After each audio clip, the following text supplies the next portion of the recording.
Hi, everyone. Welcome back to the Profits of IT. I am Jim Punzenberger, your host, founder of ManageProspectingSystem.com, and author of $0 Advertising Strategies. In this episode, we skip the buzzwords and talk about what actually works in the real world. Today, I'm joined by Peter. Peter's working in two really interesting areas right now.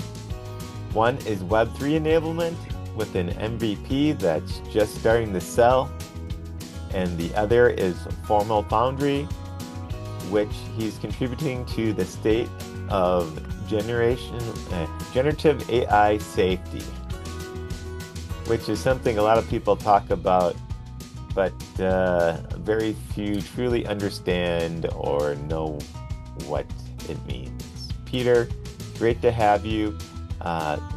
Give us a 10 seconds on who Peter is and a little bit more about what you're working on.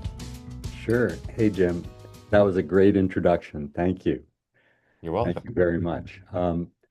Gosh, who am I? I'm a restaurant obsessed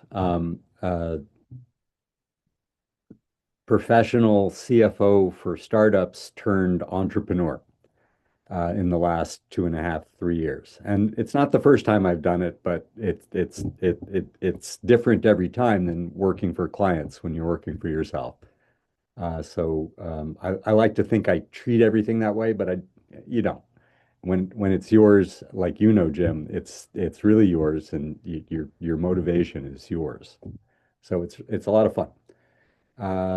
What am I doing? I've got two great startups going, and they're both I would call them pre-seed by today's terms because we haven't raised millions of dollars yet. Mm-hmm. And one of them has raised a little bit, and the other has raised nothing, just a bootstrap. And one, like you said, is bringing Web3 into the mainstream. We're starting on Salesforce with giant corporations. There are smaller ones on Salesforce too, but it's predominantly large corporations or enterprises.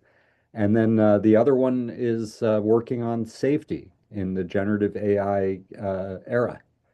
And we're applying an obscure part of mathematics called formal methods by way of obscure programming languages like AGDA, which called type assistants that maybe no one has really heard of, and using those to work our way towards the automation of safety, making AIs prove to themselves, in essence, that what they're telling us is the right answer according to our rules.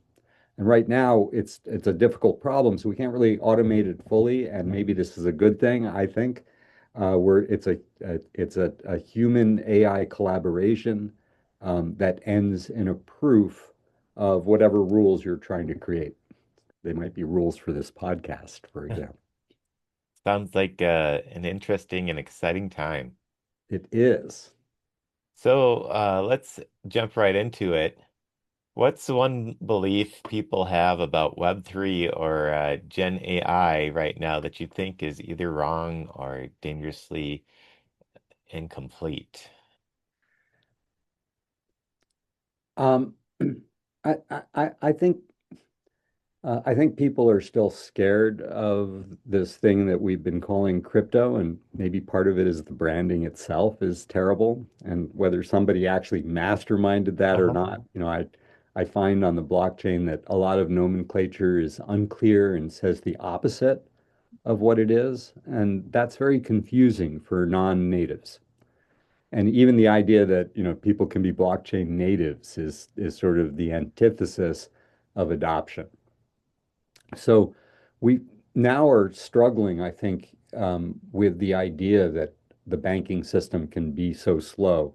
And so the idea of adoption is very attractive, especially now that we're regulating ourselves in the EU and in the US and being careful how we use these seemingly volatile instruments. And we're trying to get at using the technology behind them, and the branding just stands in the way. So I think I think my truth bomb goes out to the general public and then to the managers of large corporations who were trying to talk into Uh-huh. adopting this stuff. Crypto is not, in fact, hidden. In fact, it's public. And the really important decision that we as managers have to make out in the non-crypto world is how to treat the data and what data it is that we're going to publish that relates to the transaction that we're trying to work our way through in a decentralized system. And so the way we treat data has changed, and we need to be able to think about that clearly, which means we really need to get away from the odd branding that scares people and jump down the real truth of it, what it is we're talking about. And when we're talking about crypto, we're talking about public facing records. Yeah, So that makes sense. that's what I want to get across to everybody. It's not a problem maybe for, people in the industry. Everyone understands what they're talking about. And after I spent the first year and a half in it trying to learn new nomenclature, I figured out what everyone was saying.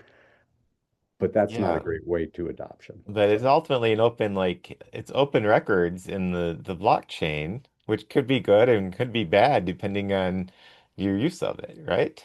exactly. So we have to, in a way, for adoption, it's not just the idea that, that you and I want to exchange, money not just across the state, but with some people who are doing some stuff for us in Eastern Bloc Europe, and they want it in crypto, and we want to be able to send them that easily. For the project that we're doing, podcast on East-West relations, perhaps, whatever it is. Yes. And we should be able to easily do that and understand it. But if the corporations that are enabling that for us don't tell us what zero knowledge transactions are about and what data we have to present and what data we don't have to present, and where the data stops moving around and showing up and where it does show up, if we don't understand that and can't present it ourselves to our clients, we're never going to get adoption. And either that or we will get adoption and there are going to be a lot of data disasters. I don't know which. Yes, I guess we don't have that magic ball to predict the future, do we? No, no, So, we don't. uh, shifting gears here a bit, um, you're operating in spaces where the tech is moving faster than the rules, as you just mentioned.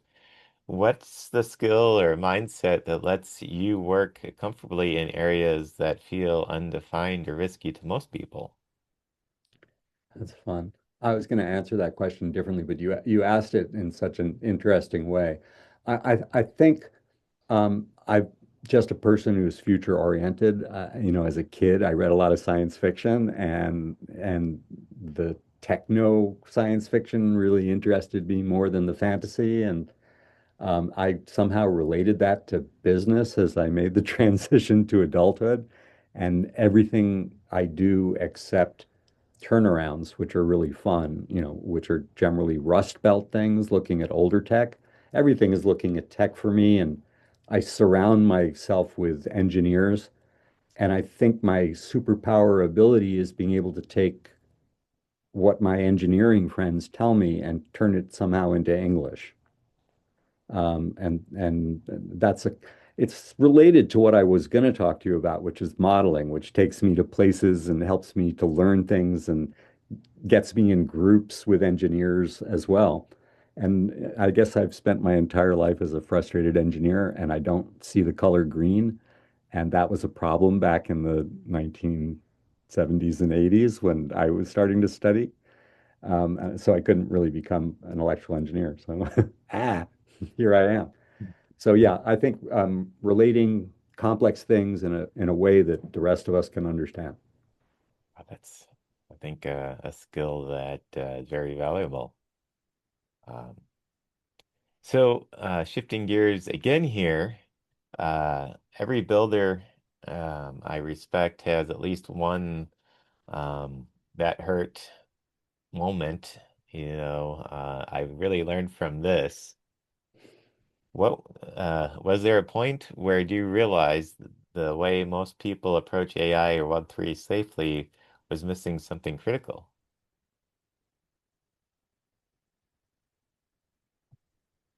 Oh gosh. I mean, I think the first thing that's important is I have a lot of respect for educational institutions, and so when I started to hear safety concerns out of some of the AI scientists that I respect and have followed over the years, I think that really caught my attention. Um, but like a lot of things in life, it's really serendipitous what you end up doing. And I don't think I really had the foresight to think about formal methods. I'd never even heard of them before, to be quite honest. I didn't know what that was. Something, sort of school bookish, where you try to make sure that your chemical formulas don't blow you up. Um, Maybe you can apply it to bridges. I don't know what you can do with formal methods, right? It was a mystery to me. So the the relationships that bring you to these ventures, I guess, are where they come from, not so much the forethought to be able to attack that area. And to be really bluntly honest about it, I don't think we know whether it will turn out the way we think it will. I'll give you the example. My brother Jim is a retired AI scientist. I traded futures with him and his PhD advisor Peter Bach back in the late 1990s. We were signal processing the S&P 500, and from my experience, he would be a great person to ask about AI tech and whether it will be effective. And his comment was, yeah, well, the AI will get a hold of that and figure its way around the proof. So in such a kind of esoteric view of it, way out there, right? We're way out there where AIs are thinking, right? And I don't think we're quite there yet. But if we were way out there where AIs were thinking and they could just think their way around a proof, would the proof still not be valuable to apply? And would there be some sense of conscience surrounding the decision to prove something to yourself or not? Like you're driving down the highway and, it would be fun to drive off the bridge, but you're not really suicidal. But still, the thought passes your mind, what would Hmm. that feel like as you launch through the air? And part of, imagination is testing the boundaries of things. And I think that proving things to oneself, why it's good to stay alive, your children, your dog, your sister, whoever it is, right? It's Yep. important to do proofs. So I like the discipline of it and I like the whole subject of it. And damn my brother Jim for saying that.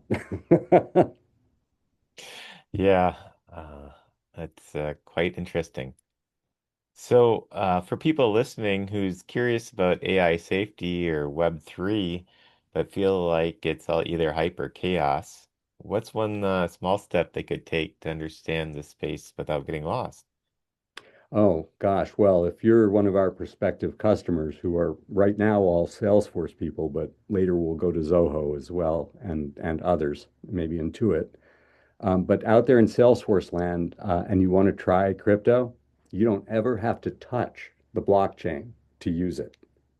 And you can Wow. experience how fast it is. And I won't charge you for a whole first month. And it doesn't cost much anyway. We charge by the seat. So try your first transaction. It's backed by regulatory constraints. So people like or institutions like Circle who are issuing it have to follow the rules and keep proper liquidity. I think things have come a long way. It's a lot safer than it was in 2012.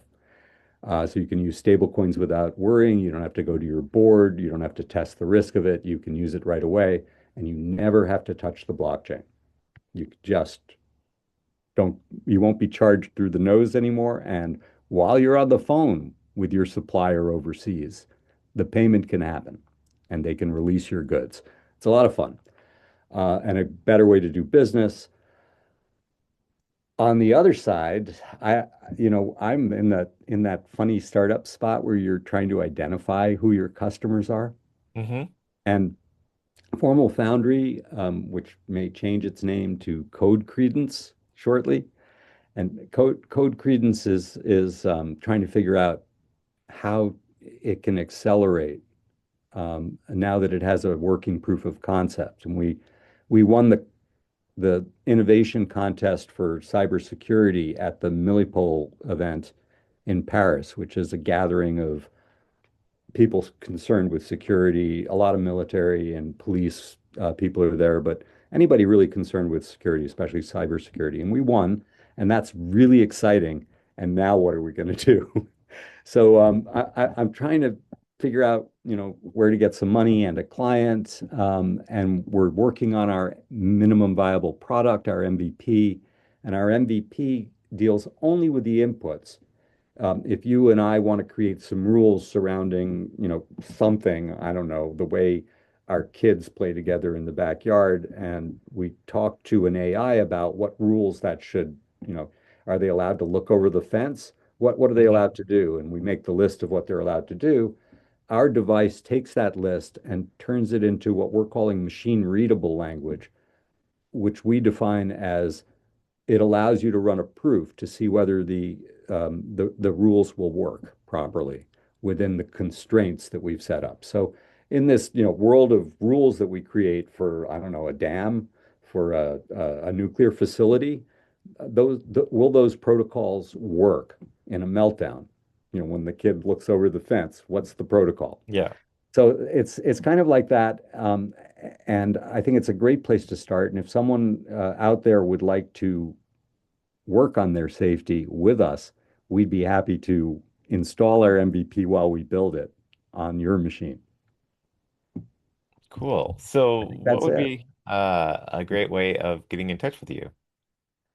On LinkedIn, it's the perfect way to get in touch. And I can be found at Peter Hubshman, linkedin.com/in/Peter Hubshman. All right. Well, we'll include that in the show notes too. So check the show notes if you're looking to get in touch. Awesome. Peter, this was great. I appreciate you cutting through the noise and keeping it grounded. And for everyone listening, this episode is brought to you by ManagedProspectingSystem.com. If you're an IT services business owner or executive looking to grow and gain new clients without the droughts associated with referrals, check out ManagedProspectingSystem.com. We're also the only IT marketing agency that lets you write your own guarantee for us. And until next time, stay hydrated and caffeinated. Bye for now. Thanks, Jim.